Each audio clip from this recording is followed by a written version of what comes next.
changed over the years?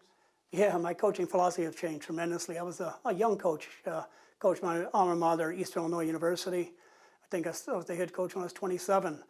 At that time, I was still mentally still thinking like a player, and probably a little bit too aggressive as a coach. But my mentality back then was to just work as hard as I could and to get the best out of the players. Today, I think it's a little bit more organized philosophy. You know, I think the game is the best teacher. And through the game, I prepare myself to organize practices, to have meaningful training sessions, never try to waste a day. Through that, you know, try to find ways of winning games through match analysis, and making the right adjustments, and then evaluating ourselves, evaluating the players, and then giving that information through feedback to the players so that they're always looking for ways to continue to improve. And then keep continuing through that cycle, but always in the mix of it, having daily communication with players and then also motivating players. So I think the philosophy is designed ever changing, but at the same time, there is an organized system in place.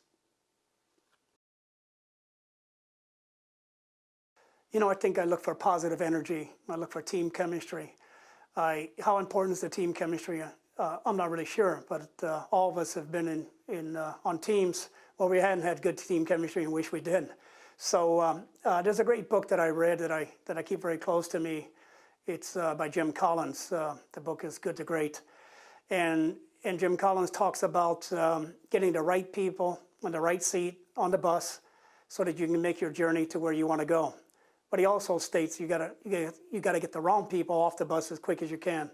So I think team chemistry, having a positive attitude, walking into a locker room where players really enjoy each other, they enjoy the coaches, they enjoy coming to work and performing.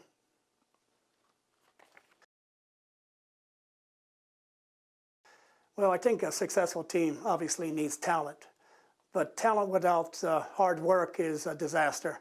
So you need a team that has talent, that works hard. Again, going back to team chemistry, they enjoy each other. And then you need a team that, to find success, you need a team that has a desire to succeed.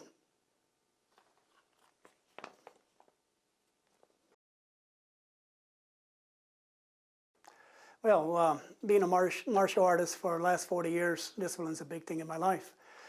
I think players find success, coaches find success, and they find it through self-discipline.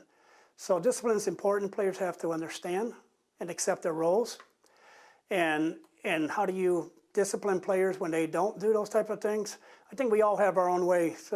You may talk to them individually. You may show them through videotape things that they're doing wrong and things that you may want them to correct. Or you may present it in a team meeting, you know.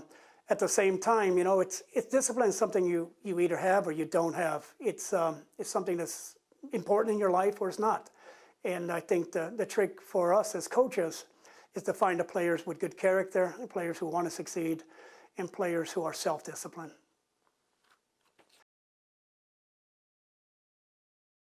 Now that's a real tough one. I don't think you can make anybody respect you, and the coaches who do try to do that will end up failing. Respect goes both ways, and I think it starts with the coach respecting the player, and hopefully in return, the player will respect you.